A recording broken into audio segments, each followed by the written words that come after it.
palpasi dan di bawah. Nah, untuk prinsipnya ada berapa kalau untuk pemeriksaan? Ada 4. Dari infeksi dulu. Infeksi kita lihat ya. Infeksi itu kita lihat.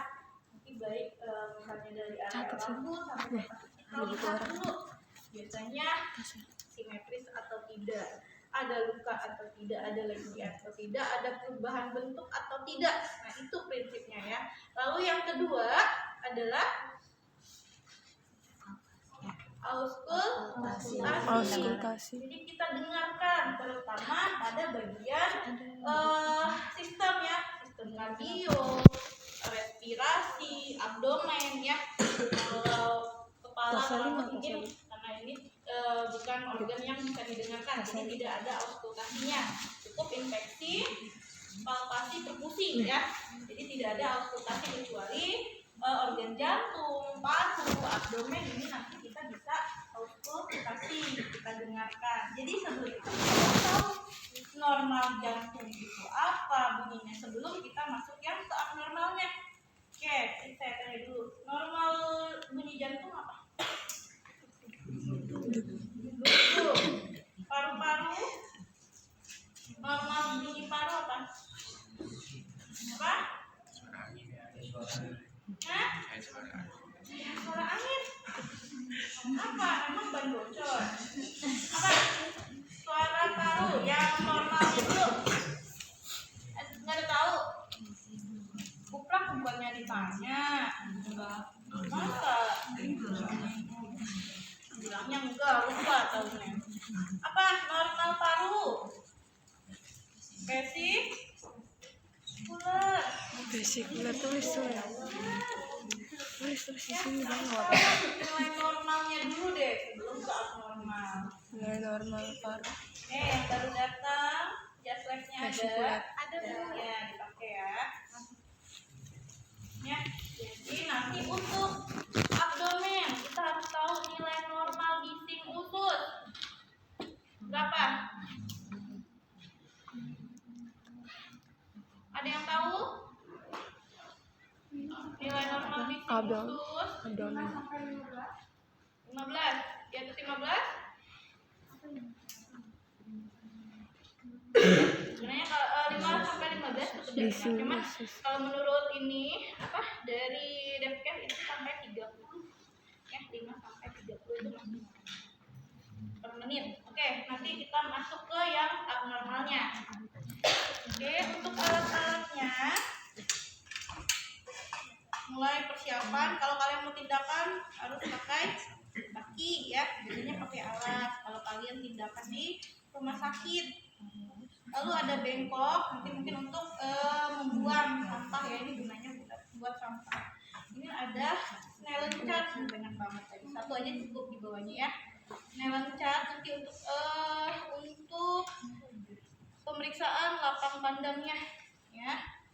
Lalu nanti ada stetoskop dan sphygmomanometer. Ini untuk tensi. Lalu ini termometer.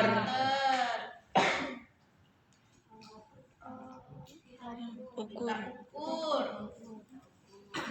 Ikat putih. Fungsinya nanti untuk ya, untuk apa namanya, penciuman. Jadi masih bisa mencium atau mendeteksi bau ini atau tidak. Lalu ini ada yang tahu? Pernah lihat ini? Banyak banget. Apa namanya? Gagar utala. Jadi nanti untuk pemeriksaan pendengaran ya. Nanti pendengaran kita periksa ya, ada keseimbangannya, lalu berapa detikah dia masih bisa mendengar si gagar utala ini. Lalu nanti bak instrumen, isinya kita isi handspoon. Pemeriksaan fisik ini bersih ya, tapi kita kalau mau ke pasien tetap kita pasang APD ya, handspoon. Nanti karena kita mau kita palpasi dari ujung rambut sampai ke kaki, kita pakai APD. Lalu ada kasa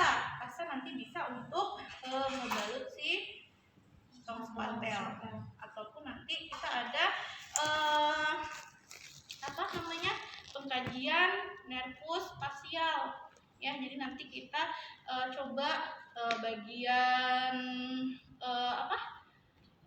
mandibula dan sebagainya, area pasialnya itu masih normal atau tidak, kita boleh gunakan kasa, kapas ataupun gunakan tisu gitu ya. Nanti ada ini apa namanya? Penlight. Ya, penlight. Nanti kita bisa pemeriksaan area mata, telinga, kebersihan telinga dan Hidung. juga mulut. Kita bisa lihat pakai penlight. Lalu ada kapas lidi. Kapas lidi nanti sama juga. Kita mengkaji nervus facial juga. Lalu nanti ini apa namanya? Refleks kamar. Ya, nanti kita kaji terkait ekstremitas bawah. Nah, untuk indera pengecapan, di sini ada rasa pahit. Biasanya kita pakai kopi, ada asin dan manis ya, pakai garam juga.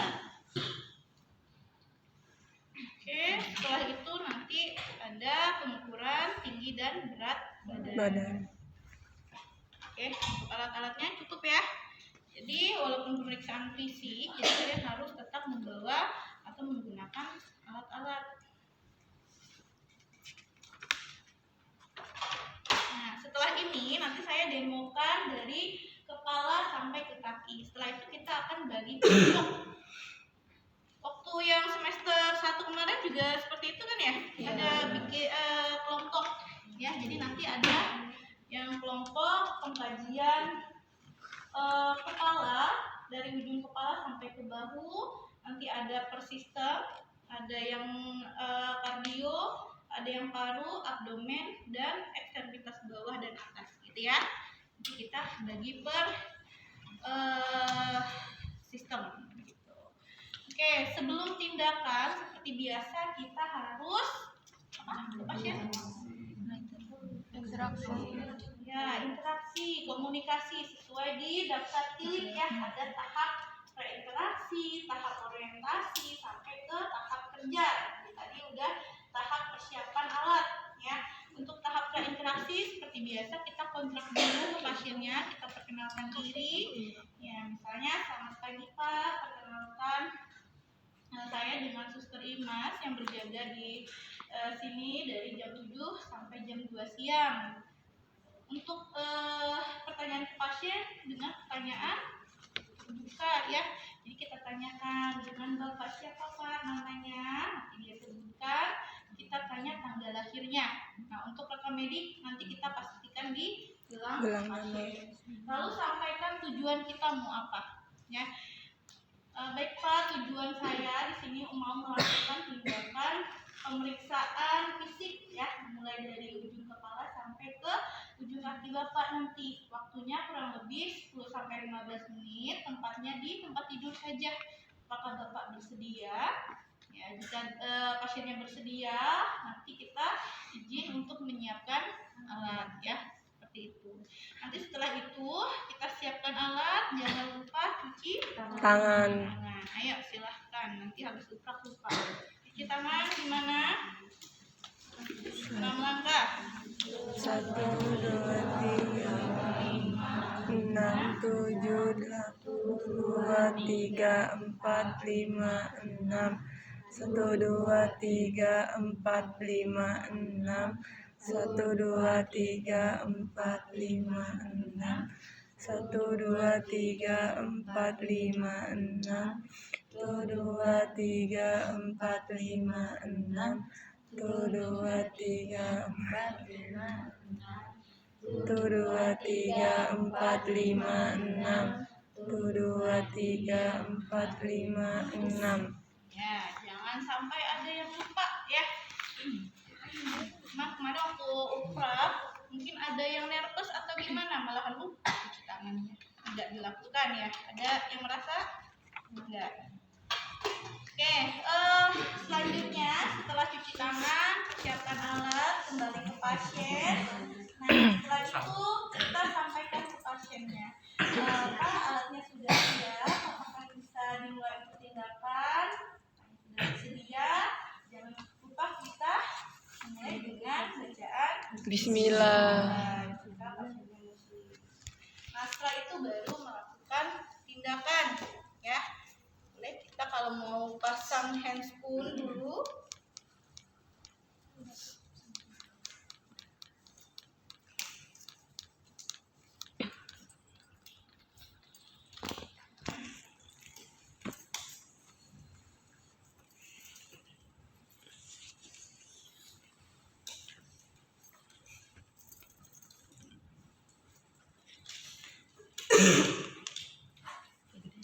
Kita mulai dari kepala. Prinsipnya tadi apa?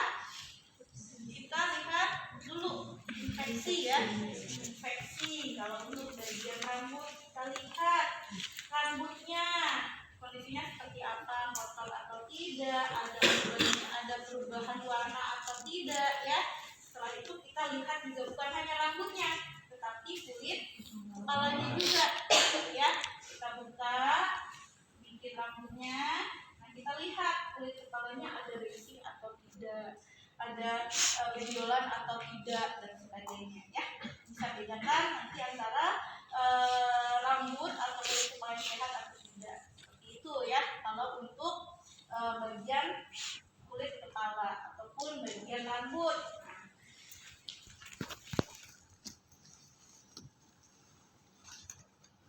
Nah, setelah kulit kepala atau bagian rambut, nanti baru kita ke area wajah. Oke, sebelum itu kalau kita lihat di data pilih,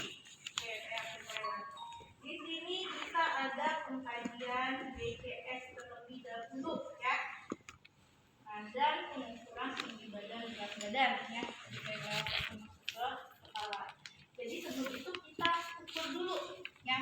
Kalau untuk pengukuran tinggi badan, pasiennya pasiennya kita tanya dulu, Bapak kalau misalnya berdiri itu ada rasa pusing atau tidak?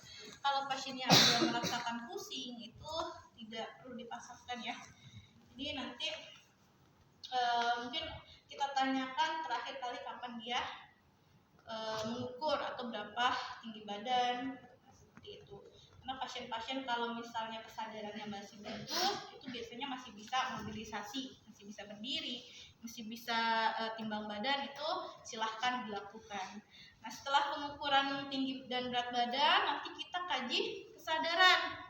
Ya, ada yang masih ingat? GCS nilainya ada berapa? Nilai normal GCS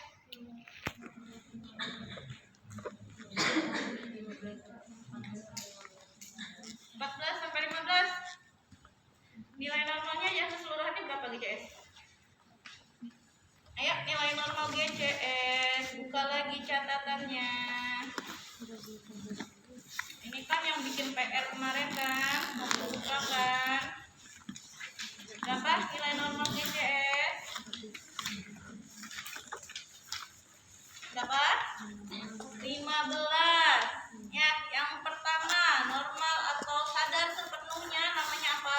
Komposmentis. Nilai GCS-nya berapa? 14 sampai 15. Nah, turun lagi nilai GCS setelah komposmentis apa? Apatis. Bagaimana respon pasien apatis? Pasiennya kalau dikaji seperti apa? Acuh tak acuh ya. Jadi responnya mulai mengalami penurunan. Kalau ditanya sudah mulai acuh tak acuh. Nilai GCS-nya berapa? 12 sampai 13. Turun lagi. Setelah apatis ada apa? Somnolen. Delirium atau somnolen? Somnolen.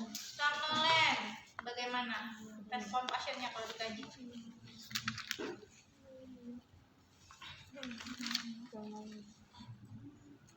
Kalau dikaji pasiennya seperti apa? Delirium atau somnolen? Delirium dulu ya, baru somnolen. Delirium itu pasiennya mulai mengigau, gelisah, teriak-teriak ya. Jadi kalau kita kaji pasiennya mulai responnya seperti itu, mulai teriak-teriak, gelisah. Nah, itu nilai GCS-nya berapa? Berapa?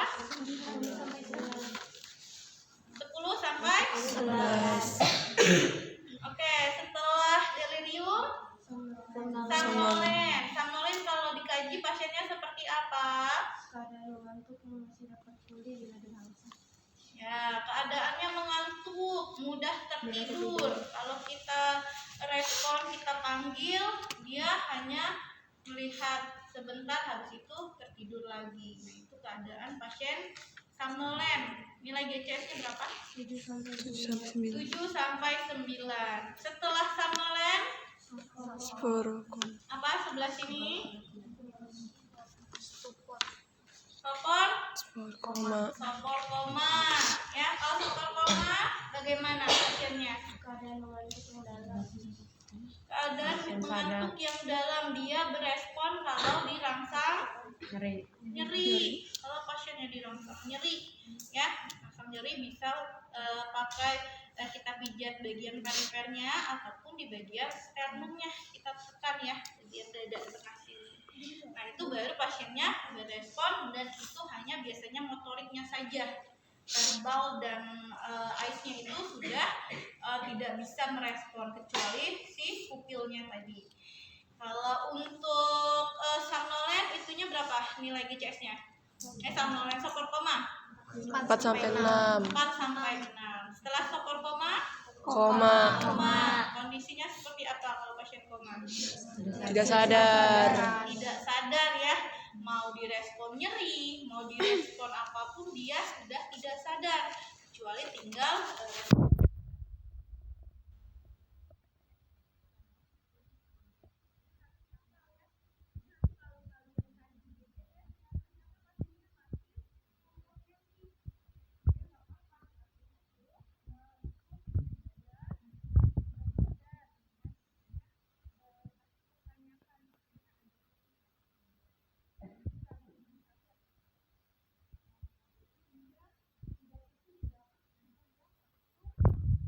ya, itu kan sama aja, pasiennya tidak bisa berdiri seperti itu. Oke, kita lanjut setelah kaji tingkat kesadaran, tinggi badan, berat badan. Nah, untuk berat badan jangan lupa hitung IMT ya. Sudah diajarkan kan? Ya, hitung IMT-nya juga karena nanti masuk ke pengkajian. Oke, setelah itu kita masuk ke di sini kepala dan leher. Tadi kepalanya sudah. Ya, ada infeksi dan palpasi ya. Setelah dilihat, lalu kita palpasi kita pegang ya, kita pegang ada benjolan atau tidak ya. Kalau palpasi itu kita melihat ada bengkak atau tidak, ataupun ada benjolan atau tidak. Kalau tidak ada berarti nanti tulisannya di pengkajian misalnya ada tuh nanti titik-titik apa, misalnya kita tulis tidak ada lesi, tidak ada massa, tidak ada benjolan gitu ya. Lalu setelah kepala dan leher kita masuk ke mata ya. Mata nanti kita infeksi juga. Infeksi dulu, pertama kita lihat matanya simetris atau tidak ya.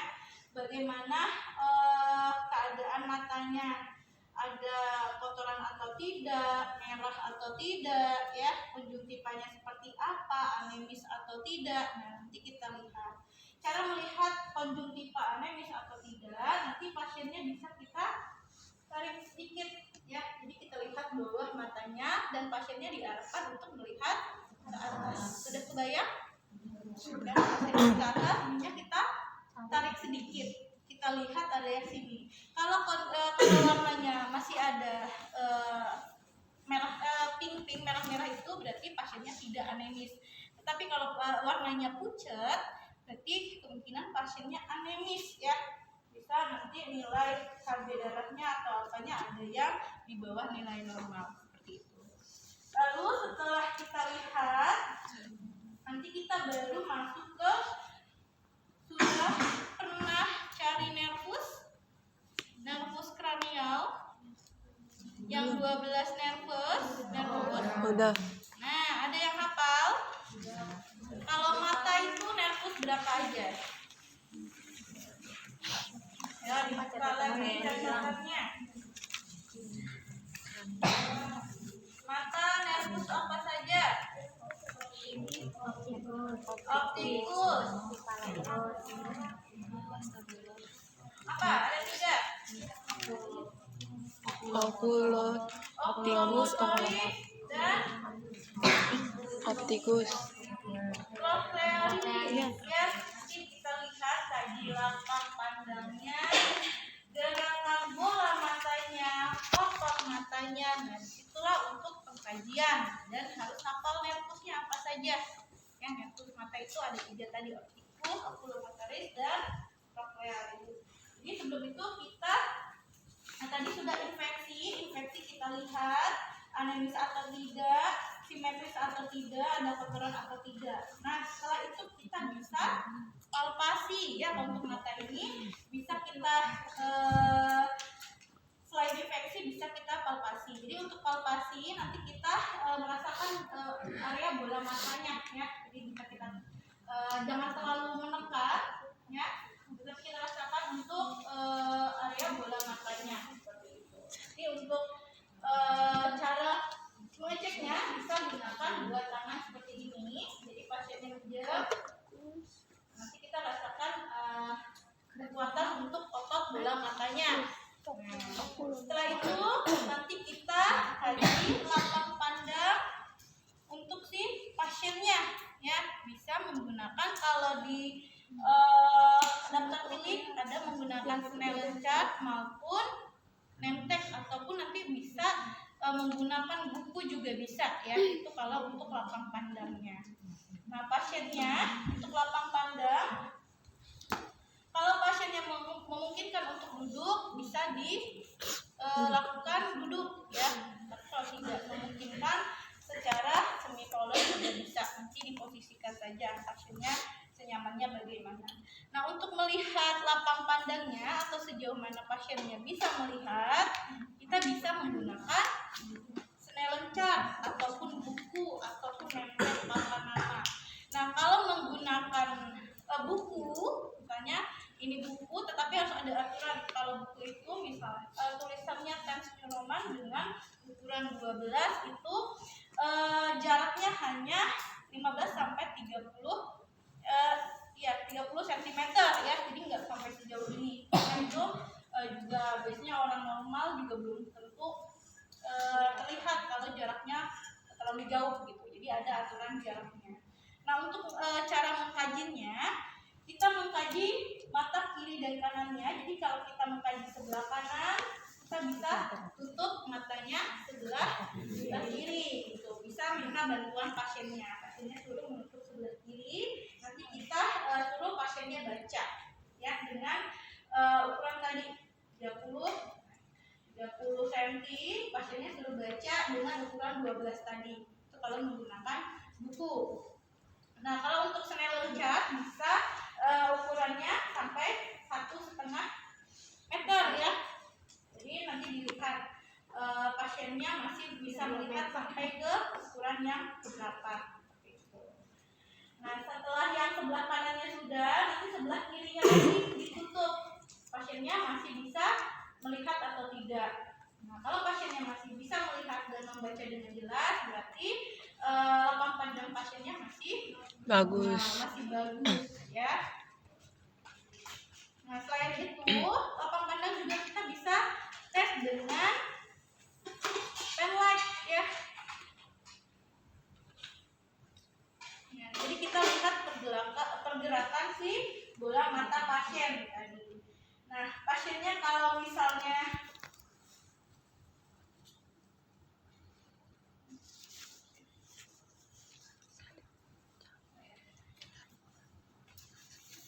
pasiennya tetap diarahkan untuk melihat lurus saja, lurus. Jadi nanti kita lihat, kita arahkan dari depan ke samping. Kalau untuk melihat si pupilnya, kalau normalnya itu nanti kalau kena cahaya dia akan kecil ya. Jadi kita lihat,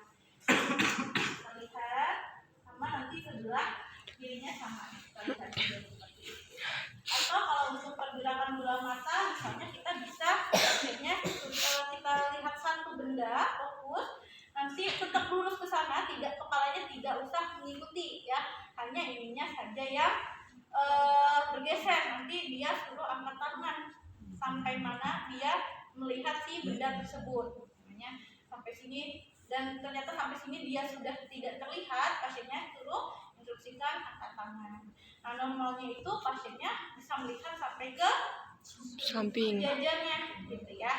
Jadi sampai ke sejajar dengan si telinganya gitu. Masih bisa melihat benda itu sama, yang sebelah kiri juga sama. Nah, itu berarti lapang pandainya masih Bagus. gitu ya. Nah, itu terkait si bola mata pasien ya. Jadi untuk lapang pandai. Oke, selanjutnya setelah mata kita masuk ke telinga ya. Di dasar ini poin 11 adalah telinga. Kita juga kaji daun telinganya bentuknya seperti apa. Apakah kan ada daun telinga yang apa ya bahasanya? Itu lebih terbuka gitu ya. Jadi kayak apa ya namanya? Iya, caplang atau apa ya. Jadi daun telinganya. Tapi kita lihat dia ada kelainan bentuk atau tidak, lalu ada lesi atau tidak, ya. Jadi itu untuk infeksinya. Setelah daun telinganya kita kaji, bentar ya. Infeksi telinganya ya, telinga dalamnya. Kalau melihatnya bisa kita lihat lubang telinganya, karena kita melihat sebelah kanan bisa kita menunjukkan pasiennya sebelah kiri ya. Kita lihat ada apa kotoran atau tidak, ada lesi atau tidak di gendang telinganya seperti apa. Nah, itu kita pastikan tidak ada kelainan gitu. Jadi kalau misalnya ada lesi dan sebagainya bisa kita taruh di pengkajiannya seperti itu. Sama telinga kiri, telinga kanan nanti kita infeksi juga, kita lihat kondisi dalam rongga telinganya. Nah, setelah kita infeksi, setelah itu kita palpasi, kita pegang, kita bagian belakang telinganya ada nyeri atau tidak, ada benjolan atau tidak, gitu ya. Nah, setelah itu kita tes untuk fungsi pendengaran ya. Untuk fungsi pendengaran tadi bisa menggunakan Garputala ya. Untuk pemeriksaan pendengaran nanti ada dua bentuk, yaitu dengan cara Rinel dan apa lagi rental Schweber ya. Jadi nanti untuk Rinel itu kita caranya adalah membandingkan antara si garputalanya ini ditaruh di belakang telinga dekat tulang belakangnya ataupun di depannya. Nanti lebih lama yang mana dia mendengar si suara garputala ini. Nah, langsung nanti ada yang nama teknik Schweber. Schweber itu membandingkan antara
biasanya kalau pasien-pasien dengan adanya polip ada benjolan, ada massa di bagian hidungnya. Nah, nanti kalau sudah sininya tidak ada masalah, di bagian juga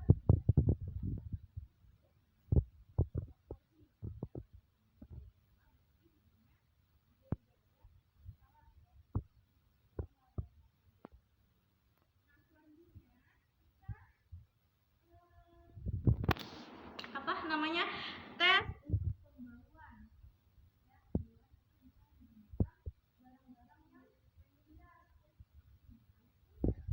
ataupun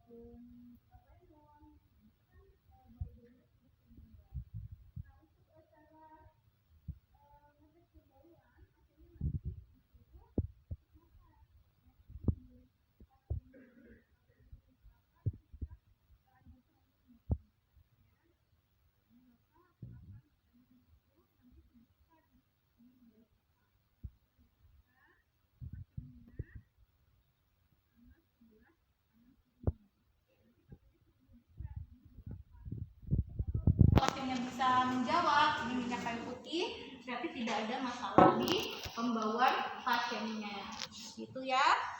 Lalu setelah hidung, kita masuk ke area mulut dan taring. Ya, sama.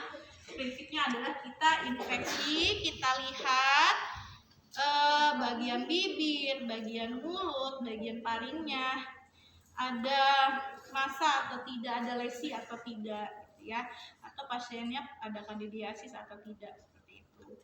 Nanti kita suruh buka mulutnya juga, kita lihat tonsilnya, ya, tonsilnya ada pembengkakan atau tidak. Biasanya kalau pasien-pasien dengan punya tonsilitis bisa pembengkakan, ya, amandel, nah itu bisa tonsilnya bengkak atau merah gitu. Nanti kita lihat bagian rongga mulutnya atau gusinya, giginya bisa ada karies atau tidak, atau ada giginya yang copot sebelah mana, atau ada yang berlubang. Nah, itulah untuk infeksi. Jadi kita melihat ada kelainan atau tidak di rongga mulut dan area taring pasiennya. Nah, setelah infeksi, lalu di sini kita masuk ke selain bibir, mulut, lidah juga, ya. Jadi normalnya adalah warnanya apa? Pink, ya. Jadi tidak yang ungu-unguan. Kalau pasien dengan lidahnya ungu bisa ditakutkan dia punya penyakit kelainan jantung juga, ya. Dari lidahnya. Nah, setelah itu nanti kita tes untuk pengecapan, ya, pengecapan. Nah, pengecapan tadi bisa kita gunakan rasa-rasa tadi, ada rasa pahit, manis, asin, ya. Nanti untuk caranya bisa kita sebaiknya sih pakai sendok aja, ya, sendok. Nanti pasiennya dianjurkan menutup mata dan menyicipi ini rasa apa, gitu, ya.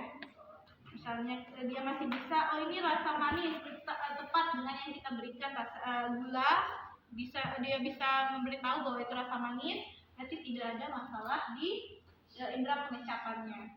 Sama dengan rasa-rasa yang lainnya, ini asin, ini pahit, dan tidak ada pengecapannya, ya. Lalu selanjutnya setelah pengecapan kita lihat otot di rongga mulutnya. Nanti pasiennya bisa kita suruh menjulurkan lidah, ya. Nanti bisa bilang sambil lidahnya dikeluarkan bilang nah itu terkait otot di rongga mulutnya. Kalau dia bisa melakukan itu berarti tidak ada masalah di mulut dan taringnya, ya.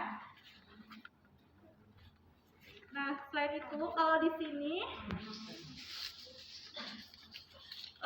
setelah mulut dan taring adalah otot-otot wajah, ya, otot-otot wajah yang saya bilang tadi kita kaji otot nervus facial, ya, bagian otot wajah. Nah, bisa menggunakan kapas gigi ataupun di kasa. Oke, sepertinya kelewat tadi fungsinya si patel. Patel ini untuk melihat si tonsil ya, sebenarnya untuk melihat tonsil. Jadi untuk menahan si lidahnya aja, biar kita bisa lihat tonsilnya.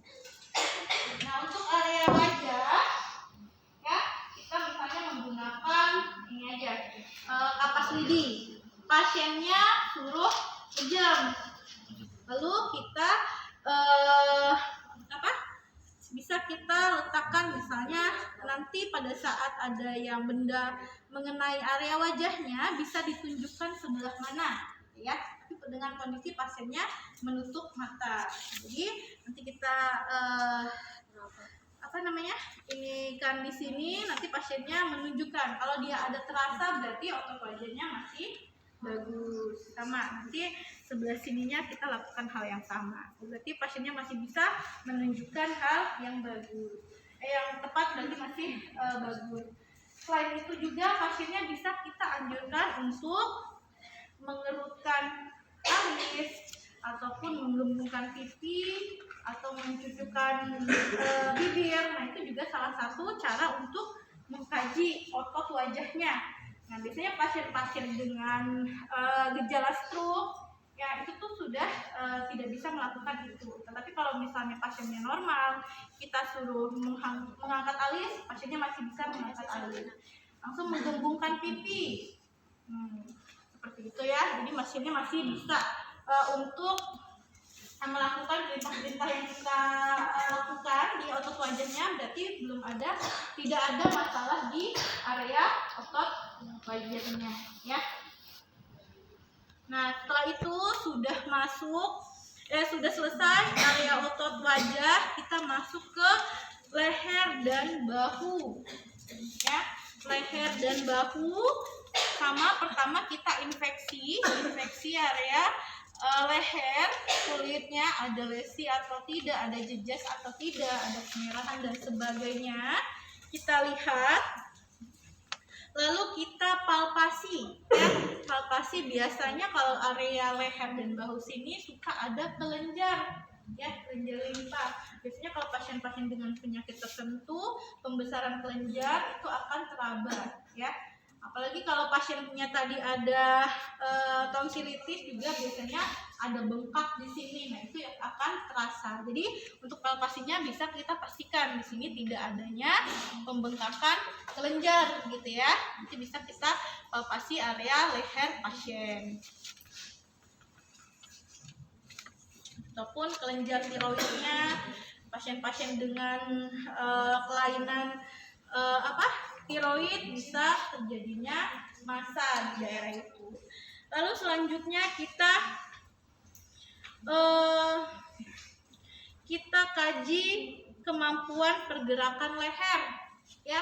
Kalau untuk pergerakan leher nanti pasiennya dianjurkan misalnya untuk melihat ke samping kiri, samping kanan. Kalau pasiennya masih bisa melakukan, itu tidak ada masalah terkait otot leher sampai ke bahu ya. Kecuali pasiennya suruh ke kanan itu sudah bisa. Nah, yang tidak bisa ada nyeri di sini berarti kita curigai adanya kelainan atau ada gitu yang mempengaruhi pasiennya tidak bisa menoleh ke kanan dan ke kiri. Nah, itu untuk area leher sampai ke bahu.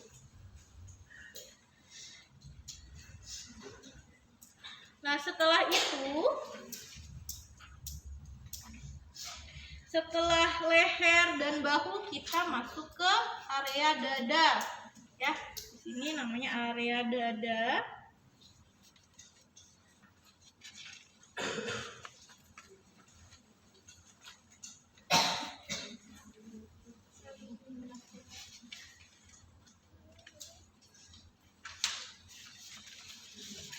Kalau di daftar tilik sepertinya kelewat tidak ada paru ya. Itu enggak daftar tiliknya. Habis dada langsung ke jantung. Tapi nanti mungkin saya tambahkan, tapi nanti di sini saya demokan saja. Tetap diingat nanti di daftar tiliknya saya tambahkan. Ya. Untuk area dada kita lihat dada baik posterior maupun anterior ya, bagian depan, bagian belakang. Kita infeksi, biasanya pasiennya kita anjurkan untuk membuka baju ya. Jadi kita lihat dada bagian depan maupun dada bagian belakang ya, ada kelainan atau tidak, ada massa atau tidak, ada jejas atau tidak. Itu untuk infeksi, sama anterior maupun posterior ya. Nah, kalau posterior ini untuk bentuk dada itu banyak. Ada yang namanya pigeon chest. Nah, nanti itu bentuk misalnya pasiennya membungkuk seperti apa kalau pigeon? Burung. Nah, nanti itu banyak, selain pigeon ada beberapa lagi bentuk. Nah, itu juga kita bisa kaji di area dada ini ya. Jadi nanti postur pasiennya seperti apa, ataukah normal. Kalau untuk mengkaji itu pasiennya disuruh duduk ya. Ini kan pantomnya berat, tapi tergambar tidak untuk pengkajian dada. Pasiennya disuruh duduk ya, dengan dada terbuka. Untuk palpasinya kita lihat nanti bentuk posisi pasiennya, posisi dadanya ya. Posisinya bisa tegak seperti ini. Kalau orang tidak ada masalah, posisinya seperti biasa, tegak. Tapi kalau ada masalah, tadi tergantung masalahnya apa. Ada pigeon chest ataupun terjadinya scoliosis. Kalau scoliosis yang berbentuk S atau sebagainya. Nah, itu nanti adanya di pengkajian dada ya, bukan bentuk itu. Tetapi kita wajib tahu normalnya saja dulu ya. Normalnya adalah tidak ada perubahan bentuk, pasiennya datar rata seperti orang normal biasa, kecuali tadi ada kelainan-kelainan, pasiennya hanya bisa membungkuk atau posisinya seperti S. Nah, itu namanya scoliosis dan masih ada beberapa lagi kelainan-kelainan. Nah, itu untuk area dada. Nah, selanjutnya adalah kita perkusi. Palpasi dulu. Palpasi sama, kita lihat ada benjolan atau tidak ya. Area dada interior maupun posteriornya ya. Posteriornya nanti kita bisa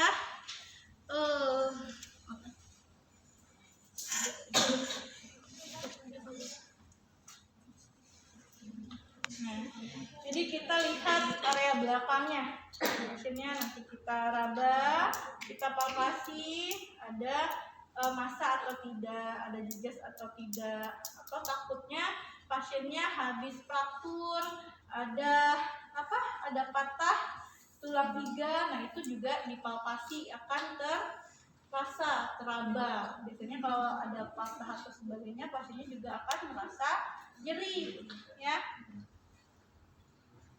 Nah, nanti kalau untuk mendengar lapang paru nanti kita akan lakukan lagi. Nah, ini masih sebatas ke dada dulu.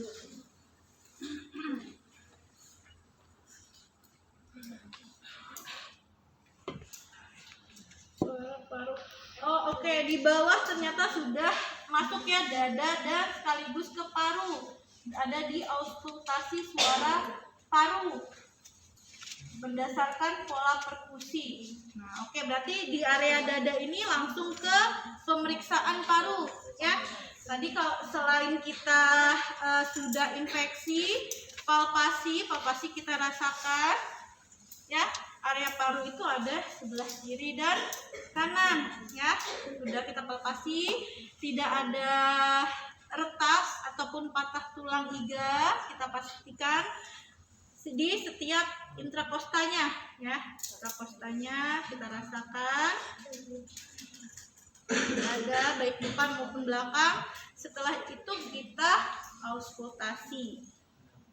Nah, auskultasi bisa menggunakan stetoskop. Nah, tadi normal suara paru adalah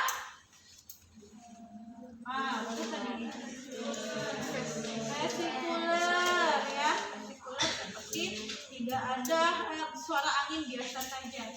Tetapi kalau pasiennya ada masalah paru Ya, masalah paru kemarin kalau yang dapat dengan saya pasti ada yang saya tanyakan apa itu ronki, apa itu wheezing, ya, apa itu gargling. Nah itu adalah masalah paru. Kalau ronki itu suaranya seperti apa? Ronci, ronci, ronci. Nah, ronci. Nah, ronci suaranya seperti pasien apa?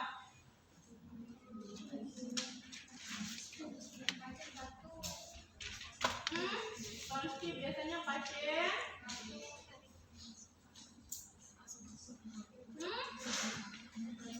batuk berdahak seperti orang ngorok. Nah, itu kita lihat lapang parunya, kita lihat ya, kita lihat ada tidak suara ronci tadi, atau pasien-pasien dengan diagnosa asma. Kalau asma suaranya apa? Bahasa intinya wheezing. Wheezing itu seperti suara ada sumbatan kejepit. Nah itu suara wheezing. Biasanya pasien-pasien asma suaranya akan wheezing. Terus kalau suara gargling,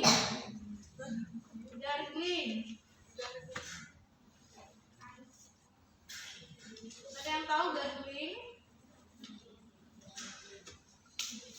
Udah tahu? Gargling itu seperti berkumur. Biasanya pasien-pasien dengan adanya cairan di parunya. Nah itu kita dengarkan ya. Baik area anterior, dekstra dan sinistranya, dan area posterior belakang dadanya sama. Tapi biasanya lebih jelas itu akan di area anterior bagian depannya. Nah itu akan terdengar, misalnya pasiennya ada suara ronci ataupun suara wheezing, ya. Lalu setelah itu kita sebenarnya di palpasi tadi ada yang kurang. Jadi kita anjurkan pasien, jadi kita untuk melihat getaran parunya sama atau tidak. Nanti pasiennya kita raba area belakang, pasiennya bisa dianjurkan untuk menyebut entah 77. Nah, nanti kita melihat getaran parunya seperti itu ya. Nah, untuk auskultasi tadi adalah suara normalnya adalah vesikuler. Terus kalau pasiennya ada suara seperti mengerok, berarti itu ronci. Kalau suaranya seperti sumbatan kejepit, itu wheezing. Ataupun kalau ada cairan, itu biasanya gargling. Ya. Nah, untuk selain itu tadi harusnya diinfeksi juga kita lihat pada saat dia tarik napasnya seperti apa, dangkalkah atau normalkah, atau pasiennya bisa saja pada tarik napasnya itu pasien dengan dia ada penyempitan. Biasanya kalau tidak dangkal dianya dalam ya, jadi dia mengangkat dadanya. Nah itu juga kita lihat pada saat infeksi. Jadi udah infeksi, palpasi, auskultasi, masuk ke perkusi ya. Perkusi itu ketukan kita ketukan itu kita areanya adalah kita rasakan intrakostanya ya, intrakosta si parunya. Biasanya itu di ICS 1 sampai 10. ICS itu intrakosta ya. Jadi kita di sela iga keberapa. Nah biasanya kalau untuk mengetahui dia ada udara atau dia ada cairan, itu bisa dari intrakosta ke satu dulu misalnya dia udara. Nah kita untuk normal perkusi adalah apa? Normal bunyi perkusi apa? Ada yang namanya sonor dan hipersonor. Nah, kalau normalnya adalah sonor. Jadi kalau kita ketuk, suaranya tidak terlalu keras, gitu ya. Tetapi kalau dia hipersonor, nah biasanya itu ada udara di paru-parunya, ya. Kalau kita kalau perut itu kelihatan sekali ya. Kalau perut itu sangat bisa dibedakan kalau dia ada kembung ya. Kembung itu biasanya bunyinya timpani itu tung gitu kan. Beda dengan perut biasa. Nah itu normalnya adalah dulu. Nah, sama dengan paru. Paru itu normalnya sonor. Kalau dia ada ada udara itu bisa mendengarnya hipersonor. Jadi suaranya lebih keras biasanya seperti itu. Dari biasanya kalau normal paru biasa dia duk biasa gitu ya. Tapi kalau ada tadi ada udara maupun cairan biasanya dia lebih keras lagi gitu. Nah, nanti itu untuk normalnya si perkusi ya. Normalnya adalah sonor. Kalau ada tadi udara bisa terjadi hipersonor.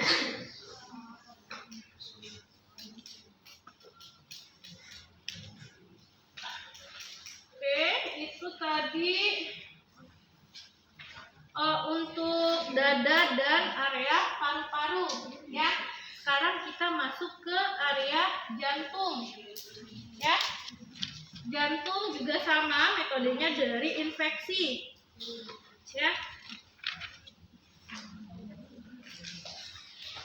Nah, kita infeksi mulai dari letak jantung ya. Biasanya itu mulai dari ICS kedua, intrakosta kedua ya. Yang tulang pertama ini adalah intrakosta pertama ya, yang kelihatan banget di sini. Ini itu mulai intrakosta pertama. Nah, jantung itu mulai intrakosta kedua sampai ke 10 ya. Jadi nanti kita bisa rasakan masing-masing tulang iganya ini ya. Nah, biasanya yang sering terlihat dia ada kelainan jantung ya, itu kondisinya puncak pompa jantungnya adalah di intrakosta ke-5 ya, di sini. Kalau dia ada kelainan jantung, biasanya pasien-pasien dengan kelainan jantung, ada pembengkakan jantung dan sebagainya, itu di intrakosta ke-5 bisa terlihatnya ya, bisa dia lebih menonjol biasanya kalau ada kelainan jantung. Nah, itu kita infeksinya. Berarti kita lihat tetap ada lesi atau tidak, ada jejas atau tidak ya. Setelah itu kita auskultasi ya. Setelah kita infeksi, tadi tidak ada jejas, tidak ada lesi, lanjut ke auskultasi ya. Auskultasi itu mulai dari katup aorta. Aorta sebelah mana? Ya, atasnya kanan atau kiri? Kanan ya. Jadi aorta itu sebelah kanan ya. Dia lebih ke dada ke sebelah kanan. Jadi di intrakosta kedua ya. Nah, sebelah sini ini katup aorta. Normalnya adalah bunyinya luk-duk ya, masih luk-duk. Nah, itu masih normal. Lalu setelah aorta kita dengarkan bagian pulmonal. Pulmonal di mana?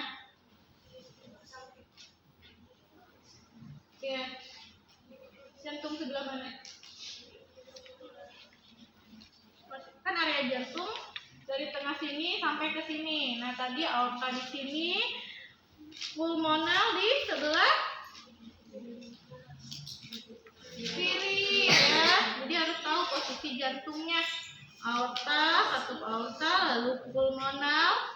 Kita dengarkan bunyinya normalnya tadi luk-duk ya. Setelah itu, setelah pulmonal, habis itu kita ke katup tricuspid sebelah kanan.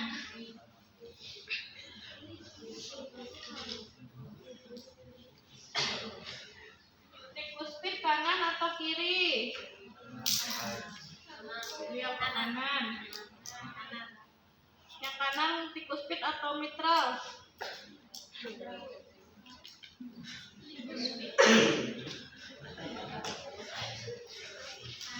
ada nih di IDK, IDK ya, terkait anatomi ya. IKD. Siklus kanan. Iya. Yakin? Iya. Mitra?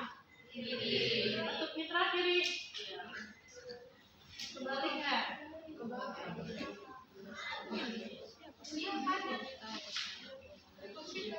Depan sama atrium kanan. Kalau aorta dia sejajar dengan aorta enggak? Iya. Ya, berarti jangan sampai ke balik, ya.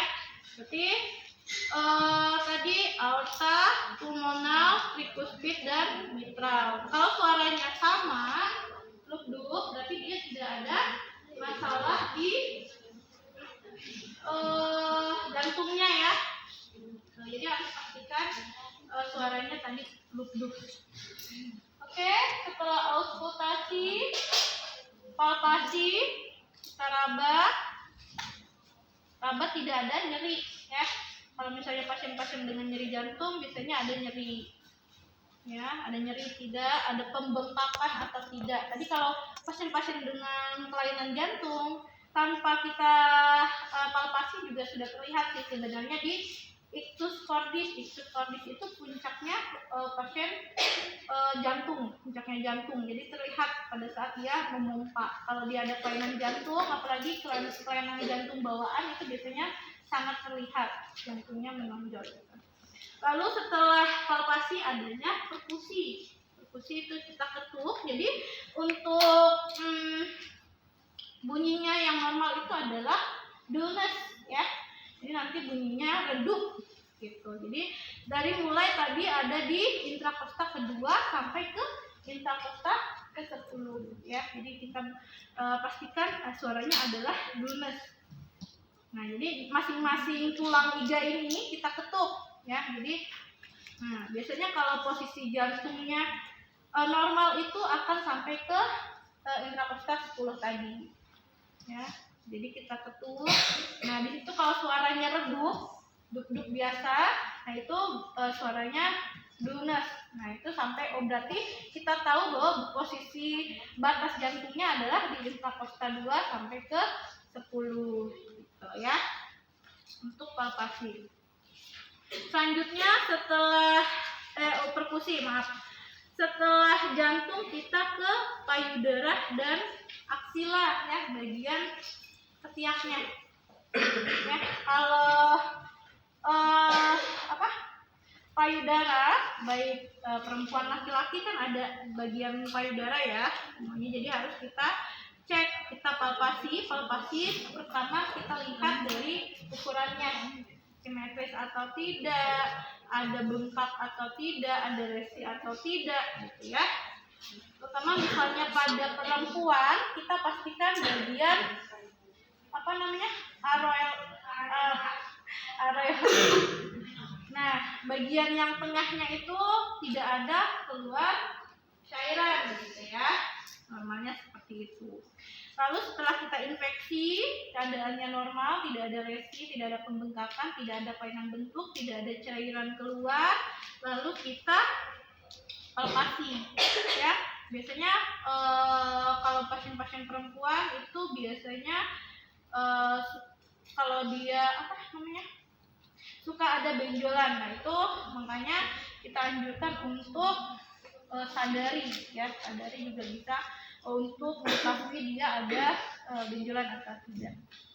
Jadi kita pastikan kalau tidak ada benjolan berarti dia tidak ada kelainan ya. Nah, itu untuk payudara cukup diinfeksi dan palpasi ya, tidak ada auskultasi maupun perkusi.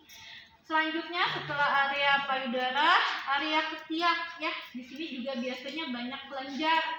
Biasanya pasien kadang ada yang demam panas sedikit itu bisa timbul kelenjar di area aksilanya. Jadi itu kita pastikan, kita infeksi, kita palpasi itu tidak ada kelenjar yang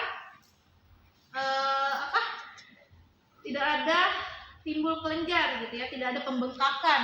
Nah, itu normalnya. Nah, setelah area payudara dan aksila, kita masuk ke abdomen. Nah, abdomen itu diingat dia ada kuadrannya. Nah, belajar terbagi berapa kuadran? 4 ya. Kuadran kanan atas, kuadran kiri atas, ya, kanan bawah dan kiri bawah. Ya, nanti itu akan kita lakukan infeksi, auskultasi dan palpasinya di 4 kuadran itu. Nah, selanjutnya untuk infeksi sama kita lihat ada massa atau tidak, ada lesi atau tidak, ada kelainan bentuk atau tidak. Selanjutnya setelah infeksi kita auskultasi, kita dengarkan suara bising khususnya tadi normalnya adalah 5 sampai 30 ya. Kita dengarkan selama 1 menit di masing-masing kuadrannya tadi ya. Jadi bisa kita mulai dari kanan atas ya, kiri atas ya, kiri kanan bawah maupun kiri bawahnya. Nah, nanti itu normalnya adalah 5 sampai 30 kali per menit bunyi. Kalau di dalam lambung itu kruk-kruk gitu ya. Jadi 1 kruk gitu, itu 1 kali gitu ya.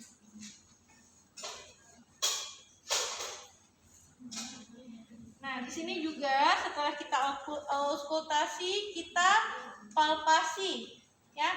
Palpasi kita sedikit beri tekanan ya. Biasanya pasien-pasien kalau ada indikasi appendicitis, dia akan nyerinya di mana? Kalau pasien appendicitis kanan bawah ya. Jadi di sini ada namanya titik apa? Kalau pasien itu apa?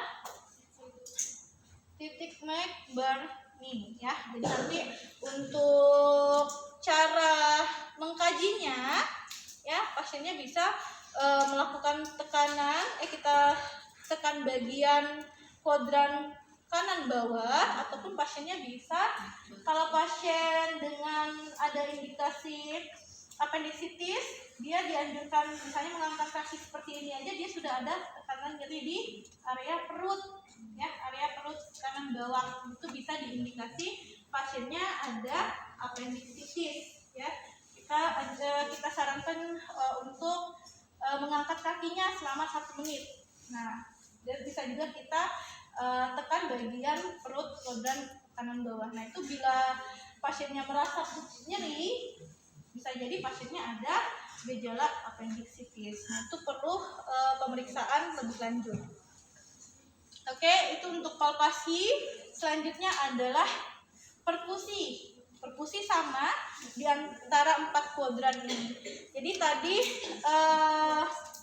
normalnya kalau untuk abdomen, nah dia ada auskultasi suara, timpani dan dulness ya. Kalau timpani itu biasanya pasien-pasien kalau ada ada udaranya begah, nah itu bunyinya akan dung gitu ya. Tapi kalau dia dulness seperti perut biasa aja, jadi duk aja. Nah, itu berarti dia tidak ada kembung dan sebagainya. Tapi kalau dia suaranya timpani, kalau lebih dung itu, nah itu biasanya ada udara ataupun gas yang ada di area abdomennya, gitu ya.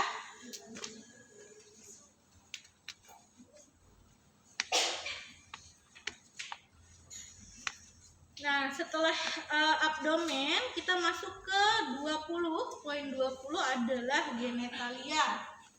Ya, kita nggak bawa pantong genitalia. Nah, untuk genitalia, kita mulai dari infeksi. Ya, infeksi kita lihat bagian genitalia, misalnya pasiennya perempuan maupun laki-laki, kita infeksi dari area, kita lihat rambut pubisnya ya, itu seperti apa, ada perubahan warna kah, atau ada lesi, ada pengeluaran cairan atau tidak ya. Kalau pada wanita kita lihat juga bagian labia mayor, labia minor, klitoris dan sampai ke anusnya. Jadi kita pastikan tidak ada lesi, tidak ada pembekakan, tidak ada pengeluaran cairan yang tidak normal, yang abnormal ya. Biasanya kalau pasien wanita itu kalau dia adanya keputihan, nah itu harus kita tahu normal keputihan itu seperti apa. Kalau dia masih putih biasa, masih putih bening itu dan tidak ada bau, itu biasanya masih normal. Kecuali dia warnanya sudah mulai mengental warna kuning sampai ke hijau, nah itu sudah bisa diindikasikan dia tidak normal atau mungkin ada penyakit.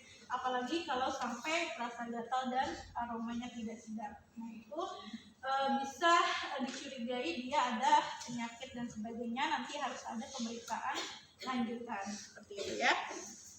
Sama kalau untuk laki-laki itu di bagian uretra meatusnya ya, jadi bagian gland penisnya. Nah itu juga kita pastikan tidak ada cairan yang tidak normal gitu ya. Normalnya juga adalah bening tadi ya. Kalau misalnya dia ada kelainan cairannya berwarna selain bening, misalnya kekuningan dan sebagainya, itu kita bisa curigai juga ya. Lagi pasien-pasien pernah dengar penyakit-penyakit genitalia ya, penyakit genitalia. Nah itu bisa dilihat juga dari selain bentuk vagina maupun penisnya, bisa juga dari pengeluaran cairannya. Bisa lihat dari situ kalau tidak normal.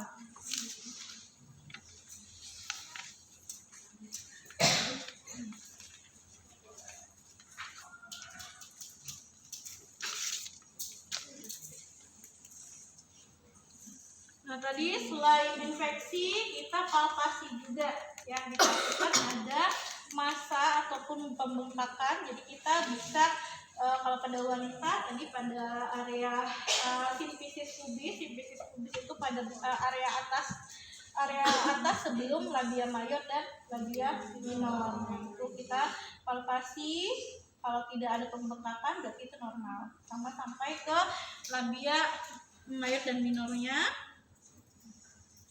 Lalu ada kaji kemampuan berkemih. Kalau pasiennya masih bisa berkemih seperti biasa, berarti tidak ada gangguan di perkemihannya ya.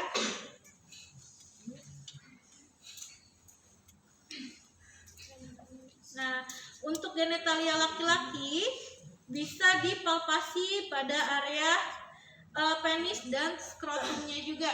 Skrotumnya jadi harus kita palpasi, normalnya tidak ada pembengkakan gitu ya. Lalu setelah area genitalia masuk ke area rektal dan anus ya, kita kalau untuk pasien-pasien biasa mungkin kita tidak menemukan pengkajian sampai ke organ genitalia ya. Tetapi kalau nanti kalian dinas di ruang bersalin pada ibu melahirkan, pasti kalian akan ketemu pengkajian ini ya.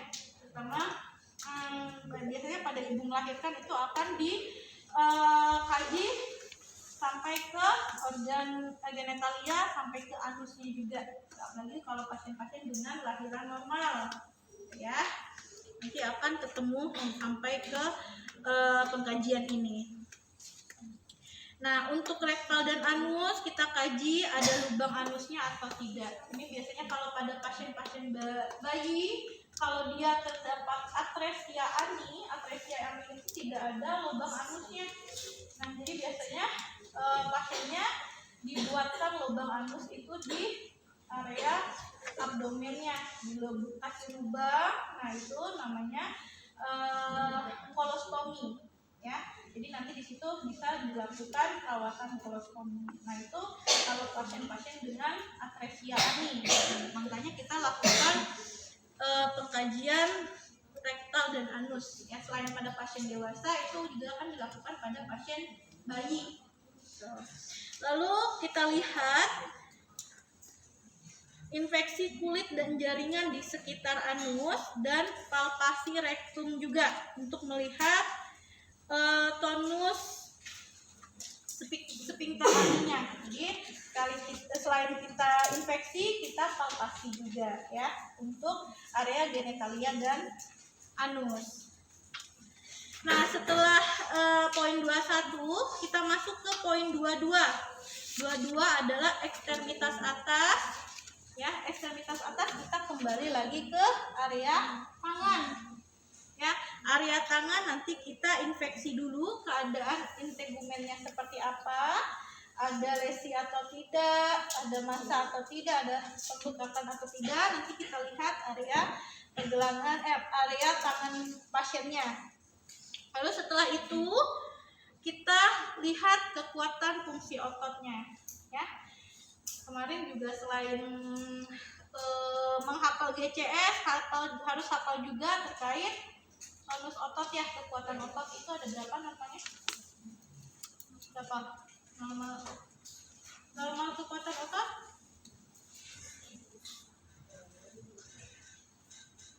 Berapa? Kekuatan otot.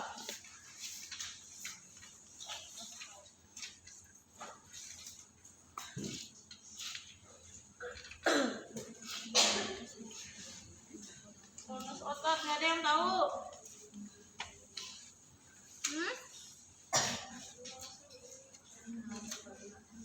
0 sampai 5, normalnya adalah 5 ya. 5 itu pasiennya kalau menginstruksikan angkat tangan, dia masih bisa angkat tangan, dikasih beban, dia masih bisa ngangkat ya. Tapi kalau udah 4 itu mulai dia bisa mengangkat, bisa menahan, tetapi tidak bisa kalau dikasih beban. Kalau dikasih beban dia udah mulai lemah. Sama ketiga juga dia mulai hanya bisa melawan gravitasi.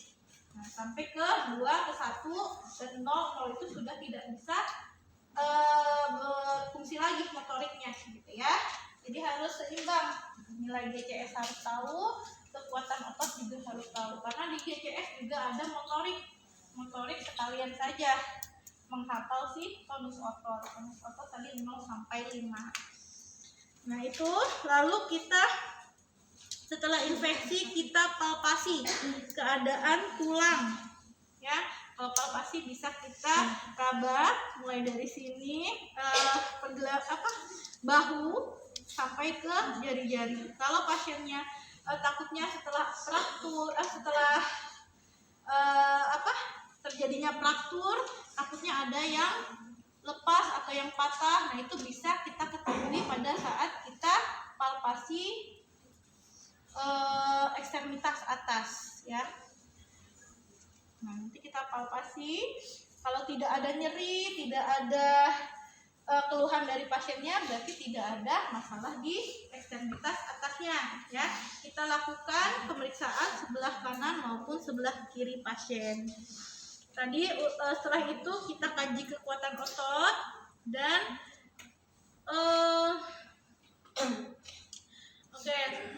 setelah itu lihat sensasi kulit ekstremitas atas ya, sensasinya seperti apa.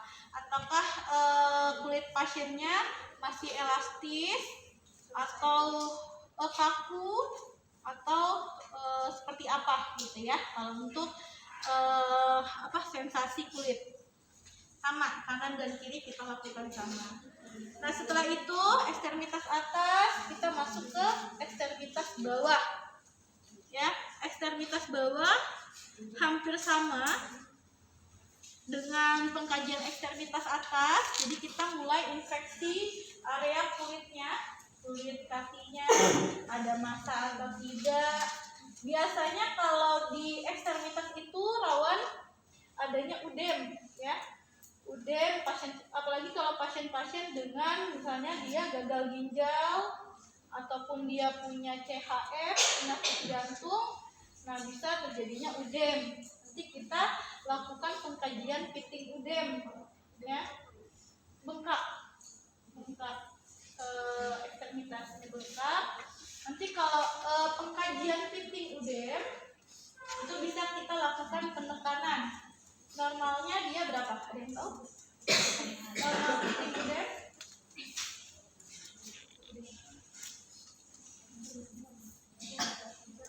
Apa? Kalau ditekan dia kembali dalam berapa detik?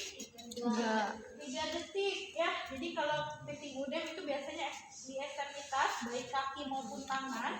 Jadi kalau kita tekan seperti ini ya, nah dia akan warna putih, tetapi kalau kulit normal dia akan kembali dalam 3 detik. Kalau pasien dengan adanya udem, pembengkakan tadi, kita tekan dia lama kembalinya.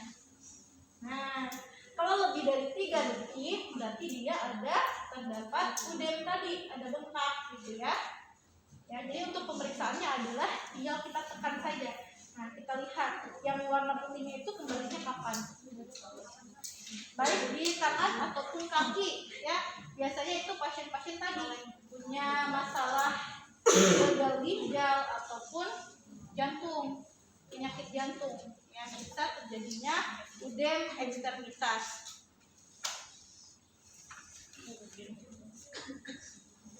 Nah, untuk infeksi juga sama dengan ekstremitas atas. Kita lihat fungsi ototnya ya. Fungsi otot tadi, kekuatan otot ada 0 sampai 5. Jadi kita suruh pasiennya, instruksikan untuk mengangkat kaki. Misalnya Pak coba angkat kaki kanannya. Kalau pasien bisa dengan spontan, lalu kita beri tekanan, dia masih bisa menahan, berarti itu masih bagus ya, masih 5.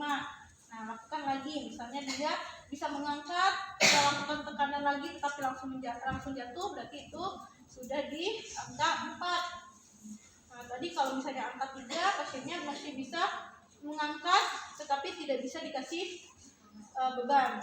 Itu 3. Lalu kalau 2 biasanya dia pergerakannya sudah tidak bisa full gitu ya. Misalnya kita tadi kalau nilai ototnya masih 5, dia suruh angkat tinggi dia masih bisa. Tapi kalau 3 itu biasanya sudah tidak bisa, gitu, tidak bisa tinggi. Tapi dia masih bisa menahan gravitasi. Tapi kalau 2 biasanya dia hanya bisa menggerakkan, tidak bisa melawan gravitasi. Sama dengan 1 itu biasanya hanya gerakan sedikit. Lalu kalau 0 itu sudah tidak ada pergerakan. Nah, itu cara mengkaji kekuatan otot ya. Setelah itu kita palpasi. Sama palpasi itu kita merasakan keadaan tulangnya. Tulang, apalagi kalau bagian ekstremitas itu ada sendi-sendi ya. Jadi kita palpasi ada pembekakan atau tidak ya, sendinya ada yang lepas atau tidak, seperti itu.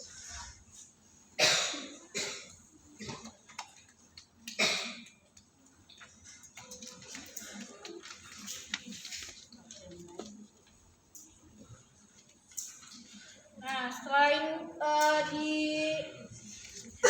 infeksi dan palpasi area kaki, kukunya juga ya, sambil kukunya dilihat. Normalnya dia warna putih, ada sedikit warna pink-pinknya gitu ya. Nah, setelah itu baru kita kaji refleksnya. Refleks pada patelanya ya. Jadi nanti pasiennya biasanya untuk mengkaji ini, kalau pasiennya masih bisa tidur berdiri, dia akan duduk di samping tempat tidur seperti ini ya. Jadi jangan sampai, biasanya pasiennya tidak diusahakan jangan sampai melihat pada saat kita mengetuk area patelanya ya, bagian dengkulnya. Jadi nanti kita ketuk. Kalau pasiennya ada refleks gerak, nah itu berarti refleksnya masih bagus ya. Refleks patella, lalu ada refleks sama ya, Achilles juga nanti bisa di dengkul, bisa di sini. Lalu nanti ada refleks Babinski. Nanti kita rasakan biasanya di telapak kakinya. Kalau dia masih ada refleks gerak gitu, nah berarti dia masih baik ya. Jadi biasanya kalau pasien-pasien udem itu dia sudah tidak bisa merasakan refleks Babinskinya ini, karena dia sudah adanya udem tadi. Jadi dia merasa baal, kebas gitu. Nah, lalu kita kita lihat sensasi kulit ekstremitas. Sensasi kulitnya biasanya haluskah atau kasar, rasanya dinginkah atau hangat ya. Jadi kalau normalnya ekstremitas itu hangat ya, hangat. Jadi kita rasakan juga. Yang terakhir tadi ada berarti kaji adanya edema ya. Cara kaji edema adalah tadi dengan fixing udem. Kita tekan, kalau dia kembali dalam 3 detik berarti dia normal. Oke, sudah selesai pemeriksaan fisik dari ujung rambut sampai ke ekstremitas bawah. Setelah itu kita mengucapkan Alhamdulillah. Alhamdulillah. Setelah itu pamit kepada pasiennya, gitu ya. Sama seperti biasa ada tahap evaluasi. Setelah itu jangan lupa doakan pasien. Jadi kita melakukan alat-alatnya dan jangan lupa cuci tangan. Oke, sampai sini ada yang mau ditanyakan dulu? Ya. Kalau misalnya putihnya kayak warna susu itu masuk normal atau enggak? Tapi dia ada bau tidak? Ada. Kalau baunya sudah ada bau tidak sedap, mungkin bisa dilakukan pemeriksaan ya. Biasanya bau itu adalah tidak baik dan tidak terlalu baik.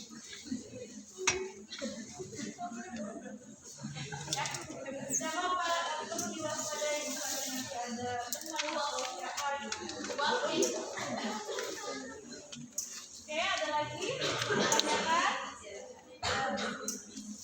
Sudah cukup jelas ya, karena kemarin juga kan semester 1 sudah belajar. Nanti silahkan, siapa tahu semester ini akan dilakukan UPAS.